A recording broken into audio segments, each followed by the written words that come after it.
So hello and welcome friends, दोस्तों आते हैं आपके यूट्यूब चैनल पीकेबी प्रियम के ब्लॉग्स में। और आज की इस वीडियो में बात करने वाला हूं अपने इस पूरे महीने के बारे में कि पिछले महीने मेरे साथ क्या क्या हुआ, क्यों मैं इस पूरे महीने में वीडियोस नहीं डाल पाया, मैं कहां पर गायब था, मैंने ऐसी कौन से तो लाइफ के लेसन सीखे जो आपको जानना बड़ा जरूरी है, ताकि आपकी लाइफ में जब कुछ ऐसी सिचुएशंस आए तो आप उसको अच्छे से हैंडल कर पाओ और जो उस चीजों को कंडीशंस को लेकर आप घबरा ना जाओ, नर्वस ना हो जाओ और कोई गलत डिसीजन ना ले लो, क्योंकि वो काफी बड़े लाइफ के लेसन हैं। तो मैं आपसे हाथ जोड़कर विनती करूंगा कि इस वीडियो को बिल्कुल एंड तक देखना, क्योंकि ये वीडियो आपके लिए काफी ज्यादा हेल्पफुल होने वाला है। तो लेट्स स्टार्ट द वीडियो, क्योंकि आपको मचाना है।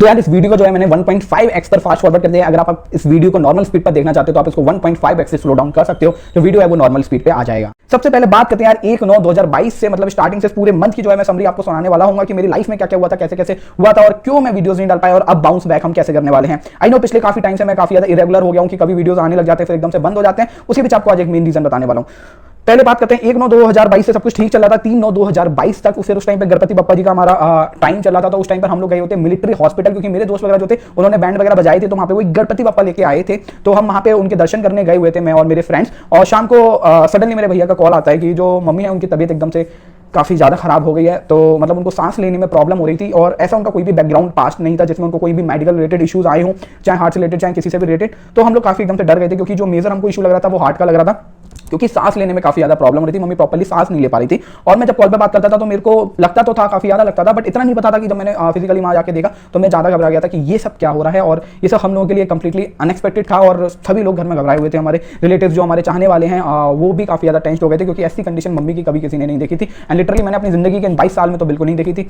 फिर उसके बाद क्या हुआ था, हम मम्मा को जो है अलीगढ़ लेकर के गए थे। मैं आपको पूरी जर्नी बताने वाला हूँ कि ये हॉस्पिटल्स वगैरह में क्या चल रहा है, क्या रियलिटी है। और अभी मतलब आज मेरे को एक ऐसी न्यूज पता चली जिसपे एक तरीके से एक तरफ हमको लगता है कि डॉक्टर भगवान है, और दूसरी तरफ मैं आपको एक डीप सोच के अंदर लेके जाने वाला हूं कि डॉक्टर क्या है, मुझे समझ नहीं आ रहा। ठीक है, तो वहां पे हम लोग पहले अलीगढ़ में लेके गए मम्मा को। वहां पे मम्मी का ट्रीटमेंट चला, एक जगह काफी ज्यादा टेस्टिंग वगैरह करवाई सबने अपनी अपनी।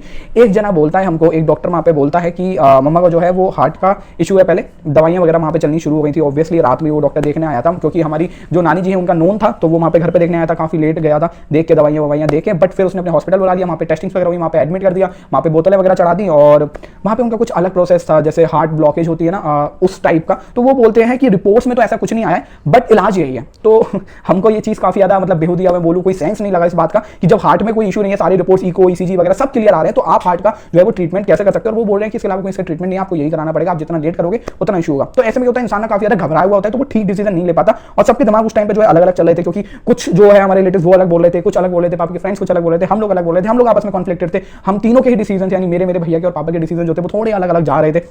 तो वहां पे भी एक इशू क्रिएट हो रहा था। फिर बोला गया कि एक और हॉस्पिटल है या एक और डॉक्टर है जिनको दिखाइए। हम वहां गए, हमको 3 घंटे लगे, हमने 3 घंटे वेट किया। काफी भीड़ थी उस एरिया में और बहुत ही गंदे तरीके से वो लोग इस चीज को मैनेज कर रहे थे। और जब लिटरली अंदर गए, हमारा नंबर आया, तो डॉक्टर ने कुछ नहीं बताया। उन्होंने बोला ऐसा कोई पास हिस्ट्री बीपी वगैरह, तो उन्होंने बोला कि आयुर्वेदिक मेडिसिन चलिए। और मतलब वो जो बकवास कर रहा था डॉक्टर, मैं आपको बता नहीं सकता हूँ, लिटरली मन कर रहा था। मैं तो अंदर गया नहीं था, नाना जी और भैया गए थे, और उन लोगों ने इतना कंट्रोल कर लिया, आई डोंट नो हाउ, क्योंकि वो उल्टा ही चल रहे थे। और इवन जो पर्चे के पैसे थे मैं बोलूंगा वो वेस्ट गए। इवन हमने 2 से 3 घंटे जो वहां पे वेट किया वो कंप्लीटली बर्बाद थे। तो भाई जब भी आप किसी डॉक्टर को दिखाओ, बड़ा सोच समझ के दिखाओ, पहले ही सोच के रख लो, एक लिस्ट बना लो कि अगर कुछ ऐसा प्रॉब्लम इन फ्यूचर में आता है तो इन छोटे मोटे हॉस्पिटल्स या इधर उधर नहीं जाना, किसी एक अच्छे हॉस्पिटल में, रेपुटेड हॉस्पिटल के अंदर जाना है। हमारी गलती ये थी, हम पहले अलीगढ़ में दिखाने में लग गए थे कि चीजें हो जाएं, ठीक हो जाएं, नॉलेज में हो जाएं, जान पहचान में हो जाएं। हम किसी एकदम से बड़े हॉस्पिटल में नहीं जाना चाह रहे थे। बट फिर क्या हुआ, जब मम्मा का कंडीशन हमको लगने लगा कि अब ठीक नहीं है, तो हम रात में ही मम्मी को अलीगढ़ से सीधे दिल्ली लेके गए थे। हॉस्पिटल का नाम बता देता हूँ, फोर्टिस हॉस्पिटल के अंदर। और अब भी वहाँ पे काफी 3-4 दिन, आई थिंक 5 दिन मम्मी जो थी वो एडमिट रही थी वहाँ पे। और रात में ही इमरजेंसी में तो सारी टेस्टिंग्स वगैरह जो है वो शुरू कर देते हैं ये लोग। जितने भी चेकअप्स, इको ईसीजी, कोविड, सारे केसेस, मतलब जितने भी हो सकते हैं वो सारे के सारे जो है चेकअप्स वो लोग करा लेते हैं। अब कराने के पहले तो वो लोग कोविड बोल रहे थे, मतलब जो भी डॉक्टर आता वो बोल रहा था कि कोविड है, कोविड है, कोविड है। बट एट द एंड जब कोविड की रिपोर्ट आई तो सब लोग शॉक हो गए और कोविड नहीं था, क्योंकि हम लोग काफी ज्यादा श्योर थे। अगर होता तो हम में से काफी लोग अब तक इन्फेक्ट हो चुके होते लिटरली। तो बट ऐसा कुछ नहीं निकला, और we are very thankful to the god. And then बाद में काफी सारी रिपोर्ट्स हुई अगेन। फिर उन लोगों ने बोला कि यहाँ पे मम्मा को हार्ट का इशू नहीं है, मम्मा को लंग्स इन्फेक्शन है, और वही हमको लग रहा था। फिर उन्होंने लंग्स इन्फेक्शन का ट्रीटमेंट चलाया, जिससे मम्मी को काफ़ी ज़्यादा आराम हुआ। And we are really thankful for them and doctors and Fortis hospital कि जिस तरीके से उनका ट्रीटमेंट था, चीज़ें थी वो सही थी, हमको काफ़ी सही लगी। और वहाँ पे अच्छे से सारी चीज़ें हुई। और ऑब्वियसली डॉक्टर जो है वो, या हॉस्पिटल जो बड़ा हॉस्पिटल है वो थोड़ा पैसे बनाने की तरफ ज़्यादा फोकस करते हैं और उस चीज़ को खींचने का कोशिश करते हैं। बट ठीक है, 1-2 दिन हम बोलेंगे एक्स्ट्रा उन्होंने रखा, बट एट द एंड उन्होंने ठीक तरीके से रिलीज कर दिया था। उसके बाद अब हम मम्मा को घर ले आए, क्योंकि मम्मा काफ़ी ज़्यादा ठीक थे। और उन्होंने एक मशीन बता दी, बाईपैप। और बोल दिया ये जो मशीन है वो लाइफ टाइम मम्मा को लगने वाली है, जिसकी कॉस्ट अराउंड 70,000 थी। ठीक है, अब हम इस पे थे कि हम 1 महीने रेंट पे ले नया ले खरीदे, तो पापा फेवर में नहीं थे पुराना लेने के, तो हमने नई 70,000 या 78,000 अराउंड की जो है वो मशीन परचेज कर ली थी। अब मम्मा घर पे आए। डेफिनेटली अगर आप जिस शहर में रहते हो ना, 10 लोग आपको मिलने आते हैं जब आपकी तबीयत खराब होती है, आपके रिलेटिव्स, आपके चाहने वाले और आपको देखने के लिए, तो सब अपनी अपनी राय देते हैं। और तो पता चला कि हमारे नाना जी के कोई दोस्त हैं जिनसे काफ़ी उठना बैठना है, वो एक काफ़ी अच्छे डॉक्टर है, तो उनको अभी रिसेंटली दिखाया है। और जब मम्मा को दिखाने गई तो उन्होंने साफ बोल दिया कि बाईपैप इज अ थिंग जो आपको एकदम से मतलब उसके ऊपर डिपेंड नहीं होना चाहिए, और बहुत गलत सजेस्ट किया है उन्होंने, या जो हॉस्पिटल ने जो ट्रीटमेंट किया है वो काफ़ी ज़्यादा गलत किया है। और वो मतलब बोलेंगे, वो तो बोल रहे हैं कि कंप्लीटली गलत ही इलाज किया है, मतलब उस चीज़ का इलाज होना ही नहीं था। अब वो बोल रहे हैं 110% सीना ठोक के कि मम्मा को टीबी है, और टीबी काफ़ी प्रकार के होता है, बोलो खांसी वाला वो नहीं है, वो कुछ अलग तरीके के। मम्मी से मेरा डिस्कशन चल रहा था, बोले कुछ अलग तरीके का है, अभी पता नहीं क्या है, किसी को नहीं पता लिटरली। अभी वो 3 या 4 तारीख में रिपोर्ट आने वाली है, जब वो रिपोर्ट आएगी तब कंफर्म होगा। अगर मैं बोलता हूँ कि अगर सच में वो निकलता है, तो इतना बड़ा हॉस्पिटल, इतना बड़ा नामी हॉस्पिटल, इतने अच्छे डॉक्टर्स, क्या मजाक चल रहा है? मतलब आज हम बोलते हैं हमारे हिंदुस्तान ने इतनी तरक्की कर ली, सब लोग इतने आगे बढ़ रहे हैं, बट ये सब मेरे को समझ नहीं आ रहा कि डॉक्टर भगवान का रूप है। हम एक तरफ मानते हैं, लिटरली जब मम्मा एडमिट थी तब उस टाइम पे हमको ऐसे ही लग रहा था, जब 1 मिनट से भी हम डॉक्टर को मिलने के लिए तरसते थे, क्योंकि वो अपने टाइमिंग पे आते थे और चले जाते थे। 5 मिनट हार्डली हमसे बात करते होंगे, जो भी था हम क्वेश्चन पूछते थे, कुछ काफी सॉफ्ट थे, 1 या 2 मेरे को थोड़े से रूड लगे थे, बाकी सारे अच्छे थे। तो बट इतने वो ऑब्वियसली बात नहीं कर पाते, उनके पास भी टाइम नहीं होता, उनको काफी सारे पेशेंट्स को देखना होता है। उस टाइम लगता था कि हाँ भाई भगवान ने बस 5 मिनट को आया और वो अपनी बात जो है वो कहकर चले गए कि क्या प्रोग्रेस है, क्या कुछ है, और ऐसे सारी चीज़ें रही थी। फिर अब मेरे को समझ नहीं आ रहा, अगर सच में लिटरली अगर टीबी निकलता है तो ये सब क्या चल रहा है, और कैसे कोई इंसान किसी पे भरोसा कर सकता है, इवन इतने बड़े हॉस्पिटल पर भी। चलिए अब कोई नहीं, वहाँ पे सब कुछ ठीक है, ठीक हुई, मम्मा घर पे आई। फिर मैंने प्लान किया कि मैं वापस आ जाता हूँ, क्योंकि मेरा काफ़ी लंबा गैप हो गया था, और फिर मैं वापस आया हूँ 14 को। मतलब मैं लवली था, मतलब 14 में यहाँ आ गया था, और 14 से मैंने अपनी क्लासेस वगैरह जो भी मेरा वक्त था वो मैंने यहाँ पे शुरू कर दिया था। 14 के अगले दिन ही मेरा एक बोलो इंसिडेंट मेरे साथ हुआ, जिसमें मेरे चोट लग गई। मैं फोटो दिखाना चाहता हूँ पर मैं दिखाऊंगा नहीं, क्योंकि वो कुछ ज़्यादा है और कुछ लोग उसको देख नहीं पाएंगे। तो हाथ में, पैर में और पैर के नीचे तलवे पे भी काफ़ी ज़्यादा चोट मेरे को लग गई, और वो लिटरली अभी तक ठीक नहीं हो पाई है। मैंने कॉलेज में अपने दिखाया था, और वहाँ भी जितनी बड़ा इशू नहीं था, लिटरली उन्होंने उसको और बड़ा कर दिया। लाइक पट्टी उस पर बांधी थी, वो काफ़ी ज़्यादा टाइट बांधी थी, और मैं बोल भी रहा था पट्टी टाइट है। मैं इस टाइम उस ऑर्गेनाइजेशन का नाम नहीं लूँगा। और बाद में ना वो जैसे छाले टाइप के से बन जाते हैं, गर्मी से फंस जाता है आप बोलो, उस टाइप से समय मेरा पूरा हाथ हो रखा है, मैं दिखा नहीं रहा हूँ लिटरली अगेन। और अभी भी मैं काफ़ी ज़्यादा प्रॉब्लम में हूँ, बट स्टिल मैं ये वीडियो शूट कर रहा हूँ, क्योंकि मैं अंदर से काफ़ी ज़्यादा रिग्रेट में हूँ कि मैं जो है अपने व्यूअर्स को जो है वो कंटेंट नहीं दे पा रहा हूँ, और मैं काफ़ी ज़्यादा क्या ही बोलूँ मैं, मेरे पास वर्ड्स नहीं है।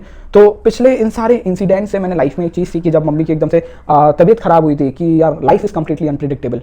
आप लाइफ को प्रिडिक्ट नहीं कर सकते हो। अगर आप सोच रहे हो कि तुम्हारा एक अच्छा टाइम चल रहा है, लिटरली एक टाइम था जब मेरा काफ़ी अच्छा चल रहा था, बट सडनली जब ये सारी चीज़ें होनी शुरू हुई, उसके बाद लाइन से मेरा टाइम, मैं बोलूँगा पिछले 2 दिन तक, जब तक मैं गोल्डन टेम्पल होकर नहीं आया था, मेरी लाइफ का वर्स्ट पीरियड चल रहा था। मतलब जो उतना बुरे से बुरा मेरे साथ हो सकता था दिन में, वो हो रहा था। हर दिन मैं मतलब घुट घुट के जी रहा था, मैं रो रहा था, मुझे समझ नहीं आ रहा था मैं क्या कर रहा था। मतलब मैं आउट ऑफ माई माइंड था, मतलब कि गिरते गिरते बच रहा हूँ, कि चालान हो रहा है, कि कुछ हो रहा है, मैं पता नहीं, बहुत सारी चीज़ें मेरी लाइफ में चल रही थी, और अंदर से मतलब भरा पड़ा था। और आज मैं इस वीडियो के थ्रू वो निकाल रहा हूँ। तो उस टाइम पे उसका भी मैंने एक सॉल्यूशन ढूंढा है, वो भी मैं आपके साथ अभी शेयर करूँगा, जो कि मैं ऑलरेडी कर चुका हूँ, बट उसको एक बेस्ट वे में बताऊँगा। तो पहली चीज़ मैंने जो लाइफ में सीखी, लाइफ इज अनप्रेडिक्टेबल। तो यार कभी घमंड मत करना, अगर आपका अच्छा टाइम चल रहा है, बुरा चल रहा है, तो ये सोचना कि ये समय भी बीत जाएगा। किसी ने एक इंसान से पूछा था कि जिंदगी में एक ऐसी लाइन बताओ जो हंसते हुए को रुला दे और रुलाते हुए को हंस दे, तो उसका आंसर था कि ये समय भी बीत जाएगा। तो जब अच्छा टाइम चल रहा हो तो हमेशा खुद को जमीन पर ले आओ, ये बोलकर कि ये टाइम भी गुजर जाएगा, और जब टाइम ज़्यादा बुरा चल रहा हो तब भी ये बोलकर खुद को खुश कर लो कि ये टाइम भी गुजर जाएगा। और जब मेरा बुरा फेस चल रहा था, मैं लिटरली यही चीज़ें बोल रहा था। पहला लेसन कि लाइफ इज़ कंप्लीटली अनप्रिडिक्टेबल। तो दूसरी चीज़ हम आगे आते हैं यहाँ पे। तो ये सारी चीज़ें हुई, फिर अब मेरा हाथ जो है वो काफ़ी ज़्यादा अभी भी इशू के अंदर है, और मेरे को उस चीज़ से काफ़ी ज़्यादा प्रॉब्लम हो रही है, बट स्टिल मैं वीडियो बना रहा हूँ, और अब उसकी मेडिसिन चल रही है। अब देखो कितना लंबा ये सब कुछ चलता है। Then I am literally speechless right now. मुझे समझ नहीं आ रहा मैं क्या शेयर करूँ, क्या नहीं करूँ आप लोगों के साथ। देन अब मैं बोलूँगा रिसेंटली, हाँ, जब सब कुछ बुरा चल रहा था ना मेरे साथ में, मतलब लिटरली इतने बुरे दिन आ गए थे कि मेरा हर दिन कटना लाइफ का बहुत भारी पड़ रहा था। मेरे दिमाग में बस उल्टे सीधे ख्याल आ रहे थे कि मैं कुछ कर लूँ, ये कर लूँ, वो कर लूँ, वापस घर चले जाऊँ, मुझसे आ नहीं रहा जा रहा है, या मैं अब एक पल यहाँ नहीं रह सकता हूँ। मतलब काफ़ी ज़्यादा परेशान था, अंदर से घुट रहा था, किसी के साथ शेयर नहीं कर पा रहा था। मेरे कुछ फ्रेंड्स हैं जो मेरे बहुत क्लोज हैं, जिनके साथ मैंने चीज़ें शेयर की है। मेरी बेस्ट फ्रेंड है वंशिका, मैंने हमेशा उसके साथ हर बात शेयर की है, तो वही मेरे को उस टाइम पे गाइड करी थी। और मैं घर पे ये सारी चीज़ें शेयर नहीं करता हूँ, क्योंकि वो मुझसे काफ़ी दूर है, और ऑलरेडी मम्मा की तबीयत ठीक नहीं है, तो मैं ये सारी चीज़ें उनके साथ शेयर नहीं करना चाहता, क्योंकि वो ऑलरेडी टेंशन है और मेरे को लेकर और ज़्यादा टेंशन आ रही है। मैंने चोट का भी हमको काफ़ी लंबे टाइम तक नहीं बताया था। ये चीज़ मैं आपको भी सजेस्ट करूँगा, आपको लाइफ में ना मैच्योर होना चाहिए। लाइक आपको ऐसे नहीं हर छोटी बात अपने पेरेंट्स को या किसी को बताना जरूरी है, क्योंकि उस पेरेंट्स काफ़ी ज़्यादा कंसर्न हो जाते हैं उस टाइम पर, क्योंकि आप अपनी फैमिली से काफ़ी ज़्यादा दूर हो, मैं अपनी फैमिली से काफ़ी ज़्यादा दूर हूँ। अगर मैं ऐसी हर छोटी चीज़ बताने लगूँ तो वो मेरे को लेकर काफ़ी ज़्यादा टेंशन में रहेंगे ऑल टाइम कि ठीक है या नहीं है, अभी मैंने फ़ोन नहीं उठाया, कुछ नहीं हुआ, तो बहुत ज़्यादा नर्वस हो जाएंगे। तो वो चीज़ें थोड़ी आपको सोच समझ के करनी पड़ती हैं। फिर जब लाइफ में कुछ भी ठीक नहीं चल रहा था ना यार, लाइफ का लेसन नंबर 2 भगवान होता है। जो लोग बोलते हैं ना आज के टाइम पे कि भगवान नहीं है, एक टाइम था जब मैं बोलता था कि मैं गॉड पे ट्रस्ट नहीं करता। लिटरली वो टाइम था, और वो टाइम बहुत टाइम पहले जा चुका है। और आज मैं मानता हूँ कि भगवान से ऊपर ज़िंदगी में कोई नहीं है। और मुझे नहीं पता गॉड है या नहीं है, बट मैं बोलूँगा एक मैजिकल पावर है, कुछ है। मतलब अगर इतने लोग किसी चीज़ पर ट्रस्ट कर रहे हैं ना, तो वो पागल नहीं है। और अभी एक मैं महावालेश्वर पता नहीं कौन से बाबा हैं, वो आए हैं जो कि फ्यूचर प्रेडिक्ट कर देते हैं, पर्चे पे सब कुछ लिख देते हैं।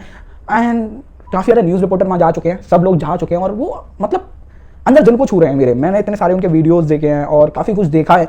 उसके बाद लगने लगा कि सच है यार। मतलब ब्रह्मास्त्र मूवी देखी थी, ब्रह्मास्त्र मूवी में जो बताए थे ना कि ऐसे ऐसे अस्त्र होते हैं, उनमें से एक अस्त्र मैं बोलूँगा उन बाबा के पास है, या बोलो भगवान की पावर्स हैं, जिससे वो फ्यूचर प्रेडिक्ट कर सकते हैं और अपना आशीर्वाद देके उस चीज़ को संवार सकते हैं, ठीक कर सकते हैं। और ये चीज़ें हो रही हैं। अगर लाखों लोग जा रहे हैं, इवन एक इंसिडेंट हुआ है मेरे दोस्त के साथ, मेरा रूममेट का फ्रेंड, मेरे को आई डोंट थिंक सो मेरे को नाम रिवील करना चाहिए, उसके कोई रियल रिलेटिव है, चाचा या आई थिंक कोई है, वो एयरपोर्ट पे उन बाबा से मिले हैं, और लिटरली उन्होंने उनका पास्ट बता दिया। And I was shocked. उसने उसके साथ फोटो भी दिखाई, और उसको कोई झूठ बोलने की जरूरत नहीं है, क्योंकि उनके कोई ट्रस्ट से या किसी चीज़ से जुड़े हुए नहीं है, वो मेरे दोस्त हैं, ठीक है। सो लाइक लिटरली ये चीज़ हो रही है, झूठ नहीं है। और ये सच और ज़्यादा मुझे चुभा जब मेरे ही फ्रेंड ने मेरे को ये चीज़ बताई।